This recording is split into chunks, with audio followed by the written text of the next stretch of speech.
Dear students, in the series of lectures on operations research,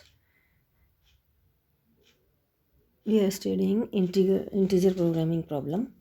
In this lecture, we take an example. So let us take maximize z equal to x1 plus x2, constraints 3x1 plus 2x2 less than equal to 5, x2 less than equal to 2, and 1x1 x2 greater than equal to 0, and our integers. So we solve it by the method we have studied in our last lecture. The following first step and second step, we write the given problem in its standard form. Then by introducing x3 and x4 slack variables, we solve the problem by a simplex method. And the final table obtained is under our consideration.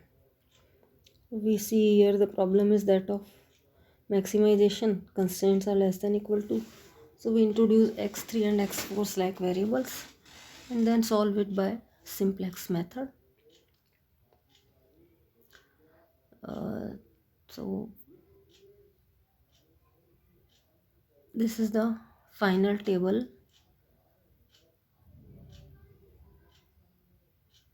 we reached. Okay, in it all zj minus cj are positive. Now the basic variables are x1, x2, and its value is x1 equal to 1 by 3, x2 equal to 2.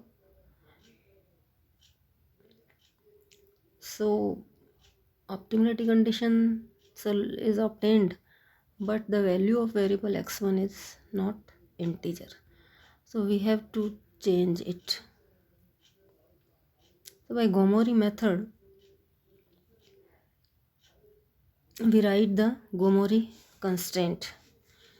Here in xi I equal to 1, m equal to number of basic variable equal to 2, n equal to total variable equal to 4.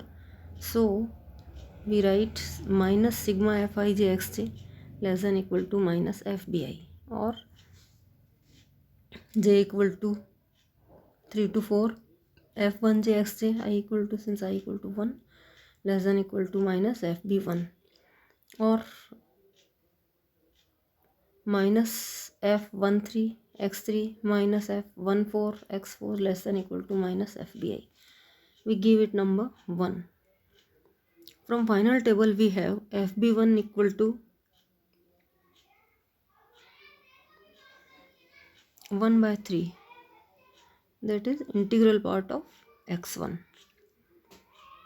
y13 equal to 1 by 3 and its integral part is 1 by 3. y14 equal to minus 2 by 3, which can be written as minus 1 plus 1 by 3. Its integral part is its fractional part is 1 by 3.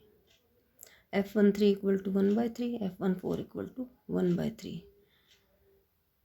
So we obtained here fb1 fractional part of x1 equal to 1 by 3, f13 fractional part of y13 equal to 1 by 3, f14 fractional part of y14 equal to 1 by 3. Substituting in 1, minus 1 by 3 x3 minus 1 by 3 x4 less than equal to minus 1 by 3. So in order to convert it in equation, we introduce xg1 slack variable, and we get minus 1 by 3 x3 minus 1 by 3 x4 plus xg1 less than equal to minus 1 by 3. Adding this equation in our final table, we get, in last row we add in b alpha g1 xb xg1 value of b minus 1 by 3 and coefficients x1 coefficient 0, x2 coefficient 0, x3 का कितना है minus 1 by 3 और x4 का कितना है minus 1 by 3. सो ये last row यहाँ अपन add कर देते हैं. अब इसमें आप देखोगे कि xg1 की वैल्यू नेगेटिव आ रही है, तो सबसे पहले ये तो तय है कि आउट गोइंग वैक्टर अपना xg1 ही होगा, क्योंकि यहाँ हमने वो पॉजिटिव चाहिए. उसके बाद जैसा आप ड्यूअल सिंप्लेक्स मेथड में अपन करते हैं उसी तरह से यहाँ सॉल्व करेंगे, तो क्या होगा, इनकमिंग वेक्टर आएगा अपना अल्फ़ा 3। तो इनके कॉरस्पॉन्डिंग हम चेंज कर देते हैं। अल्फ़ा 3 इनकमिंग है, xg1 आउट गोइंग है, तो की एलिमेंट ये बन जाएगा अपना -1/3। उसके बाद इसको 1 बनाना है और दूसरे दो को 0 बनाना है। ये सब चेंज करके अगर अपन नई टेबल बनाते हैं तो क्या चेंज होता है उसमें, बी में आ जाएगा alpha 1 alpha 2 alpha 3, X B में x1 x2 x3, और अब जो ZJ-CJ आ रहे हैं वो सारे पॉजिटिव आ गए। इसका मतलब हुआ कि ये सॉल्यूशन ऑप्टिमल है। अब इस सॉल्यूशन के according x1 = 0, x2 = 2, x3 = 1, all are integers. So x1 = 0, x2 = 2, and maximum value of z = 2. Since both x1 x2 are integers, so this is our solution of given problem. Thank you.